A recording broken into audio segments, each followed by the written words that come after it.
We're a multinational company, industrial, serving the aerospace and industrial markets globally, generally referred to as a diversified industrial corporation, where we have 8 different technology platforms that serve a global market. Generally, we refer to ourselves more specifically, we refer to ourselves as motion and control companies, so hydraulics, pneumatics, and electromechanical, and all that might encompass, in addition to also a filtration group and a sealing and shielding group. So I guess what I'll start by setting up this journey we've been on and how it ends or finds itself with Dassault Systems, where we're integrating some of the tools that Dassault has developed over the past several years, and how we see value in that. So when we look at any enterprise, any business, we saw these as opportunities that would manifest themselves as complexity. An average customer experience, which might be the ability to ship on time with high quality, consistent quality. Of course, inconsistent delivery would manifest itself as complexity. High cost would be complexity showing up in the product, and then all of this would beget complexity in its many forms. So a bias for complexity when we do org design, that we're a very decentralized business. We didn't leverage as well as we might have otherwise, but all of these things add up to opportunity to produce a top quartile performance. So when we refer to top quartile, we're a publicly traded company. We look at our peer companies, and that top 25% is the bogey, is to have our company always appear in that top 25% of peer companies. And this is internal to us, is that we think that through simplification, and this is all public information, is that we wanted to grow at 150 basis points, 1.5% faster than the market that we serve. The market is generally referred to as, it's an abbreviation, Global Industrial Production Index. So it's a published index.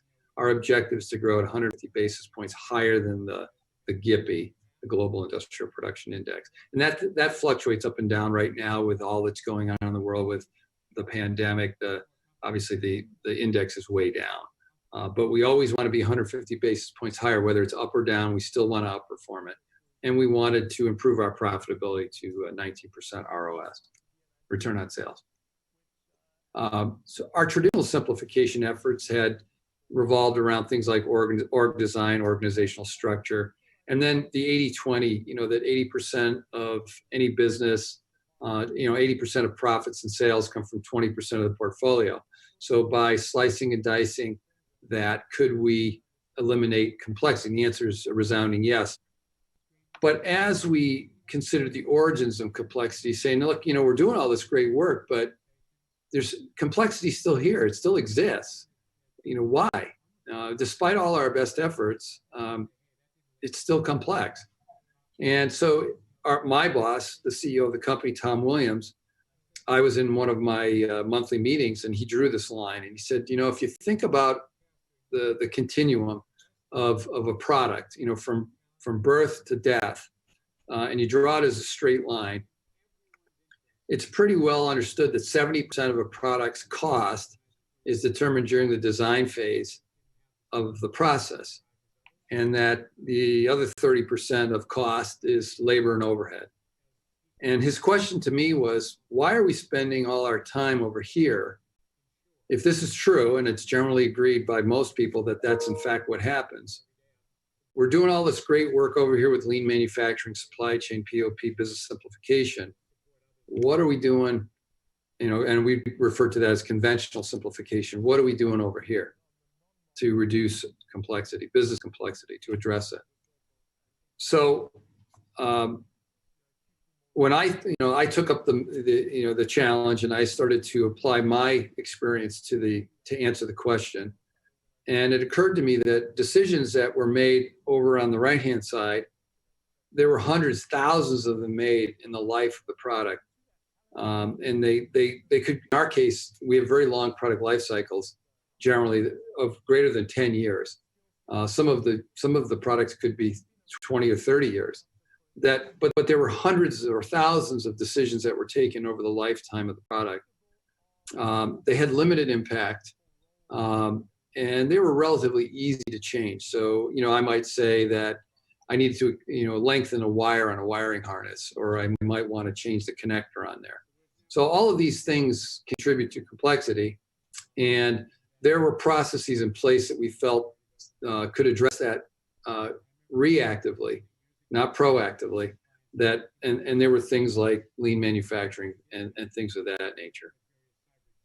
And then contrast it with the decisions that were made over on this side of the equation, the continuum, where there were relatively few decisions taken, not thousands generally. They were done relatively quick because they're in the design phase of product development.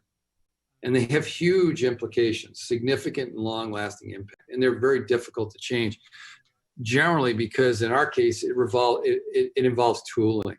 And the tooling is expensive. It could be an entire production line or assembly line. So could we do a better job over on this left side of the continuum? And we believe that if we could address design complexity, it would enable us to grow, to move faster, and to grow by taking market share. So this is the expanded simplification, and we have what we call high performance teams here at Parker. So we collected a cross-functional team from across the enterprise, people with very different backgrounds. So engineering obviously is represented, but it is one of many. Manufacturing, operations, quality, and the more diverse the group is, the better the result generally. But the first thing that the high performance team has to do is develop a charter, and there's a thesis and then a charter. So the thesis was that complex products beget complex business structures and associated inefficiency. So explore the root causes of new product complexity. Propose solutions in the forms of process, tools, and structure that can be employed to mitigate non-value-added product complexity. This is a picture of the team. We were focused on the design phase of product development and what we might do to address complexity in a proactive way. We recognized early on that there are actually two different value streams of Simple by Design. So new products for sure. But also core products. And if you look at where the money is, new products get a lot of attention, but our business is core products. So these are all the products that are currently in production and are undergoing revisions constantly because our customers are asking for things that are different. And they may appear innocuous on the surface, but there's a lot of hidden cost often in the request that people don't consider. Like, if you change the color of something, it seems pretty simple. Like I don't like the color red, so let's make them blue. And if I made them blue, what would happen? Well, it depends. And it can be a very expensive and costly change. So we refer to those as core products or IME. You can see incremental improvements, it really is, IME stands for improvements, modifications, and extensions. And this happens throughout the life of the product. And because even though the core products represent the bigger piece of the pie, we thought we would tackle new products first because it's pretty much a pure play. It doesn't impact our operations. Anything we might do to change the way we operate could have a lot of unintended consequence. And we didn't think we wanted to go to the core first, even though we knew it was a bigger nut. So we stayed with new products initially. It occurred to me that, nobody intended to create complexity when they set out, but, our best intentions, despite our best intentions, we do. And I thought of this road that it's hard to imagine that somebody actually envisioned it looking like this when it was all said and done, but it in fact does. It probably evolved this way over many years where additions were made to address specific needs, but it's complex. This is our stage gate process. It's in this case 5 stages. And you can see this is the traditional stage gate process where we go through from left to right. And every time we get to a decision point, what we call a gate, a cross-functional team meets and they review progress and specific challenges that might exist. And we vote to either recycle the product, make them go back and address something that doesn't look right. They can kill the product. They can say that they're not comfortable with the way it's progressing and they don't see value in continuing to kill it, or they can pass it on to the next stage.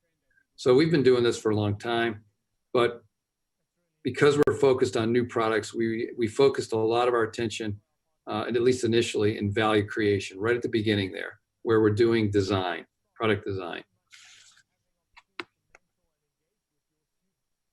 And we believe that this is where a lot of the cost and complexity was being generated.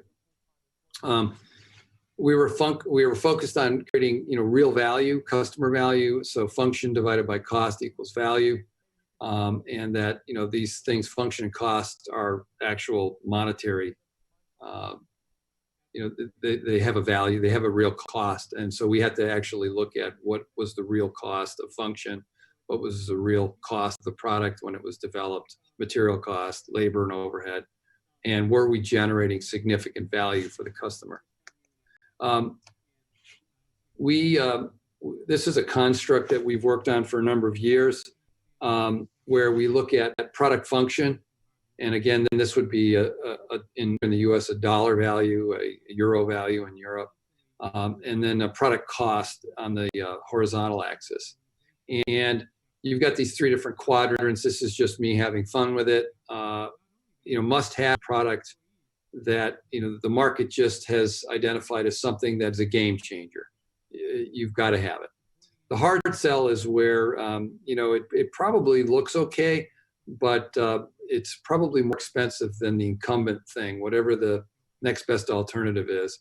And then back to work is where we drive the cost way up, and the function doesn't change. The value, the real customer value doesn't change much, but we've driven cost way up. And if I populate this, every team, when they start to develop a product, has to understand right out of the gate, what is the current minimum viable product? What is the product that's on the market today that is the gold standard? What is it? And how much function do they get? And what is the cost? And this seems like an obvious and simple thing to understand, but it's really not. You have to understand the customer's need and how they see value, or how they assign value to this particular function. So this shows up as a dot when you graph it, and so this is the minimum viable product. So it's easy to understand now what happens as our design starts to develop the new product. Sadly, what I see a lot of engineers do is they start adding features to products, and features have a cost generally. And if they don't add a lot of value, this is what happens. I gave them a little bit of credit here. This is not real. This is just me doing this notionally. As you can see that function's gone up. So they've added some functions, and they probably added, there's some value in there buried, but they also drove the cost way up. And most of our customers have very sophisticated procurement departments. And this is at best a hard sell. And instead, what we desire to see is something that looks like this. And this is not easy to do. This is where we've added a lot of function. And with that function should come value if we really understand the problem that the customer's trying to solve. But we've actually reduced the cost of the product. And you might say that, that's impossible, but it's not. You really, really have to understand your customers' desires, needs, pain, really. What are they struggling with? What is it that they value more than anything else? And eliminate all those things that are non-value added and just focus on the really valuable things. So the process that we set out to develop, all hinges on this. It's this early and deep engagement with all of our business stakeholders, not just engineering, understand and address the sources of complexity. And our goal is to delight our customers. And these are the stakeholders we talked about, that we engaged. We wanted to keep the customer at the center of our attention. So this is we call this Winnovation 2.0. This is, again, our stage gate process. 1.0 is the process without Simple by Design embedded in it. With it is 2.0. So the first principle of Simple by Design is design with forward thinking, with that deep customer engagement, is to anticipate things that customers are going to ask for in the future. And are there things that we can do in the design of without adding cost that would allow us to make changes to it at a later date, later in time? The second principle is designed to reduce. So to reduce complexity. Can we reduce the number of new parts we have? Can we reduce the number of new suppliers we have? Can we eliminate proprietary materials that might be hard to come by?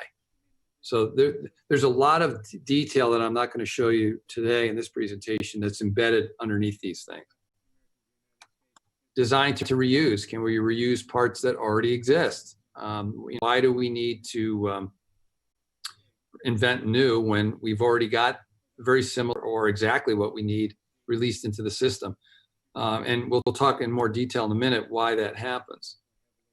And then finally, if we do the first three, we should see flow in the factory.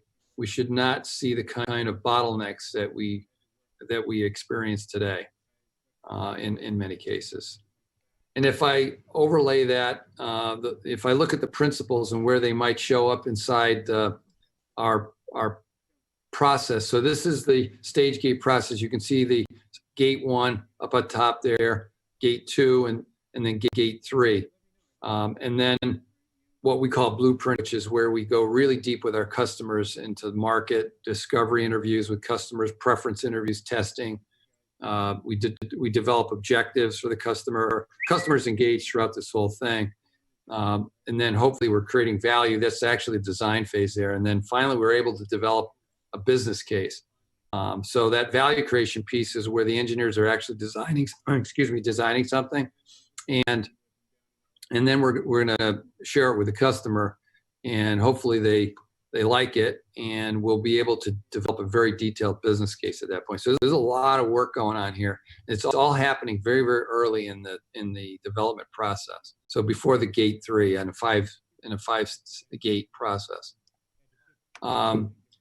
Competitive and product testing and benchmarking, reuse. So we think that reuse will show up right here, where when we start to test next best alternatives, or things that might be available already to us that are similar to what we think the customer is looking for.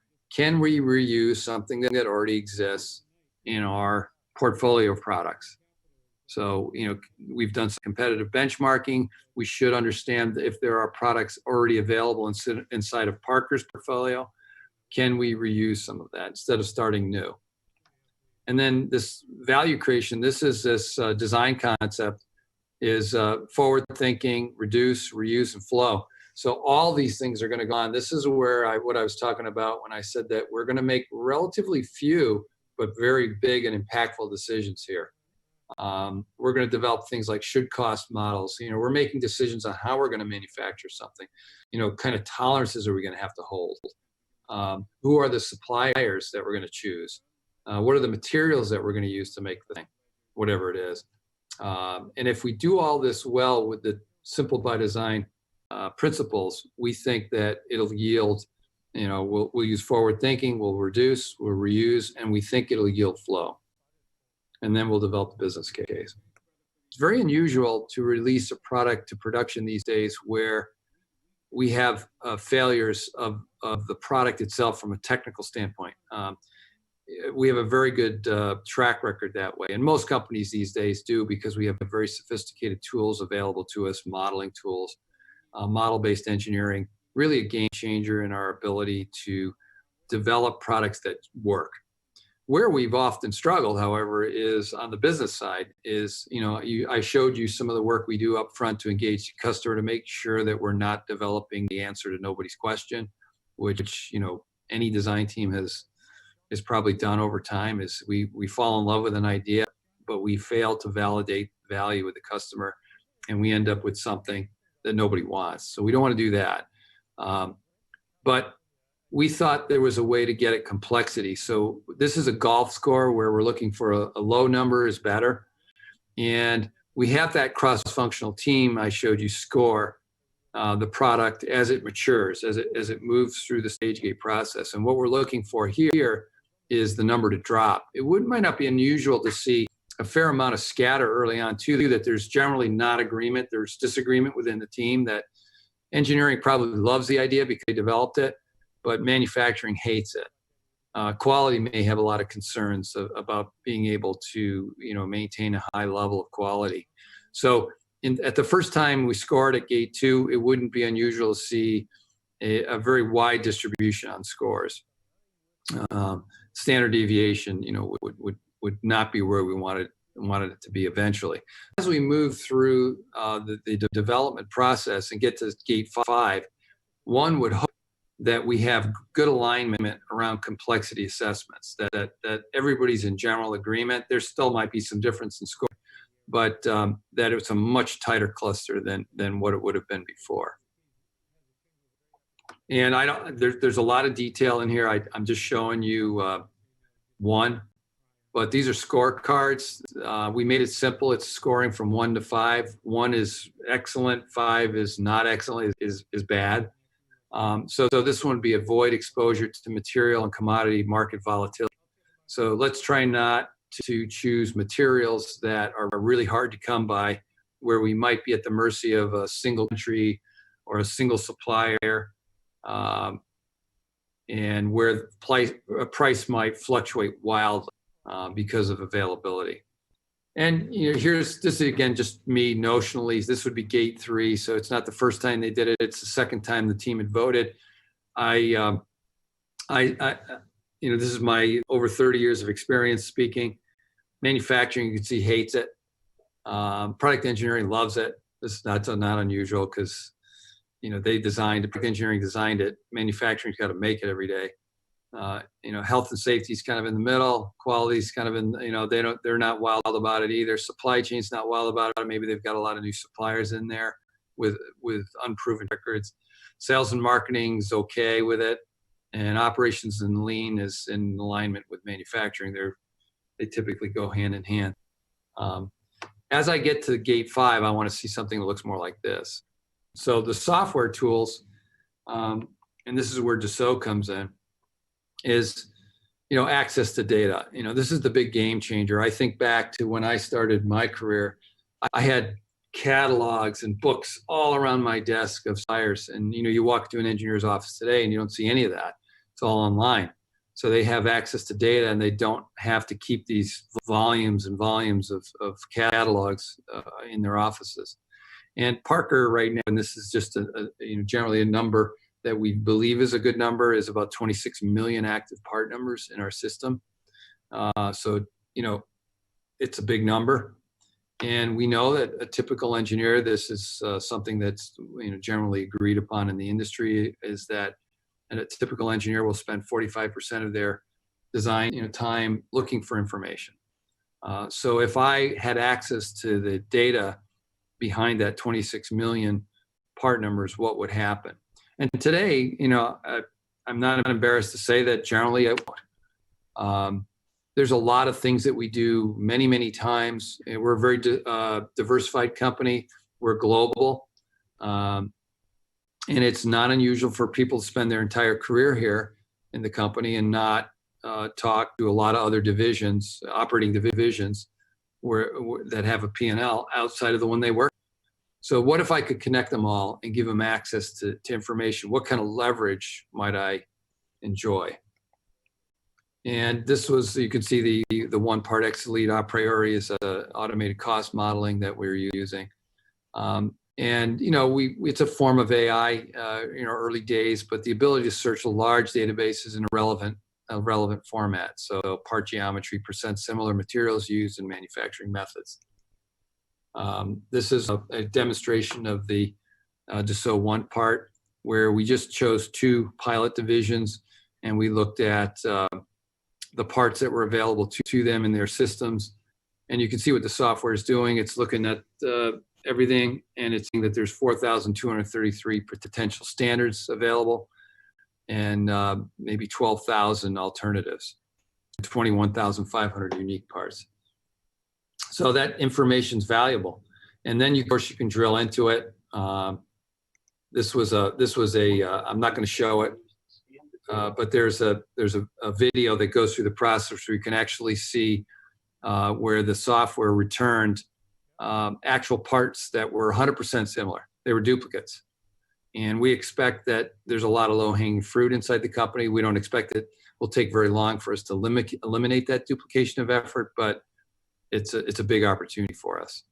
Where would one part be used? Certainly early on right there to see what already exists that might satisfy our customers' needs. In this case, I'm talking about a finished product. Later on, the tool would be used there. If there was no existing part available to us and we decided to create something new, are there component level parts that might be used in this new thing? So this is an actual test case of using the tools and the process. And then this came out of one of our fluid connectors group divisions that makes quick couplings. Paul LeMay is the engineering manager there. They're in Minneapolis, Minnesota. We have a current a product called FET, and it's a standard. It's a standard in the industry. It's an SA or an ISO standard. It's 1,000 pounds per square inch thread to connect coupling, and we have multiple competitors. We were designing a new 59 series. That was more of a premium product. Also, you see similar pressure capability, thread to connect. It's differentiated. It has some premium features in it. The new 59 series, when we looked at it, we applied the design principles, Simple by Design principles. We said, look, there's 4 different sizes. It was bespoke, very distinct from the FET series that was the standard. It was fully validated and ready for launch. I'd added 147 component parts to the value stream. It was going to add 147 brand new things that had not previously existed. And that's where they focused and said, let's take another look using those Simple by Design principles, what would happen? And they decided at the launch gate to recycle the product and go back and take another look using those design principles. And what happened when they did that is you see these 2 things actually start to meld. They say, well, wait a minute. Is there an opportunity for us to reuse some of the parts that already exist in the FET series and the new 59 series, but still maintaining the 59 series premium features and benefits? So it was the 59 series, the new one on the right, was redesigned, requalified, and launched. 123 parts were eliminated. 100% of the function was achieved, and 90% of the components are shared. And we didn't buy any new additional capital. So we actually manufacture this new 59 series in the existing FET manufacturing cell. So we did not buy new equipment. So our costs went down, our inventory went down, and our delivery, performance went up, not surprisingly. And we think that is a great example of flow. So here's our expectations. The opportunities we shared. We started with we want an outstanding customer experience. We want to be able to deliver on time with high quality. We want to be a low cost manufacturer, and we want simple, not complex. And if we do all those things well, we think we should be able to achieve our objectives.